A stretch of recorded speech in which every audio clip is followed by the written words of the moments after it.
What's the attraction, the appeal of Malcolm? Why the fascination? If you study the life of Malcolm X, the things that he said about himself, he will tell you how low he was as a human being. Malcolm sold drugs. He took drugs, alcohol. Malcolm was a pimp. Malcolm had a nickname in prison. His nickname in prison was Satan. That's how bad Malcolm was. Malcolm was beyond bad how you can imagine. Some people will try to hide the past and pretend like it never happened, but he was somebody who embraced the shadow, that he was able to understand what his life was before it was redeemed. And what redeemed his life really was knowledge.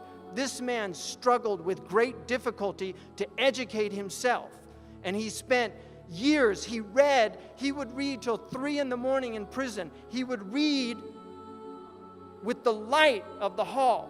And every 58 minutes he would go because the guard would come by and they weren't allowed to be up at that time, and he would pretend to be asleep. The guard would leave and he would go back and start reading again. This was Malcolm. Malcolm was charismatic. Malcolm was eloquent. Malcolm debated, and he defeated everyone in debate. Everyone knows that. Malcolm, so when you talk about articulation, the ability to speak, Malcolm was peerless. Here's the greatness of Malcolm.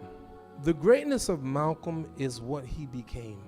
Man was dedicated. The man was committed in ways that you can't imagine. He was a highly disciplined individual. He was disciplined morally, he was disciplined intellectually, and he was disciplined spiritually. When his brother Reginald was thrown out, he spent the entire night in prayer.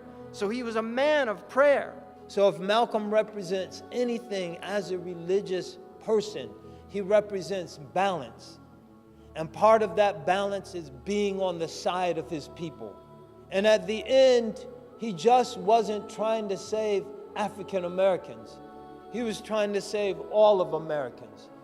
First of all, 1964, Malcolm X, Al-Hajj Malik Shabazz separated from the Nation of Islam and became an Orthodox Muslim. Allah blessed him to go to pilgrimage to Mecca. And when he went to Mecca, he really learned more about Islam, what Islam was really about.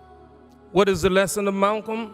The lesson is this: it's not how you begin the race, how you end the race.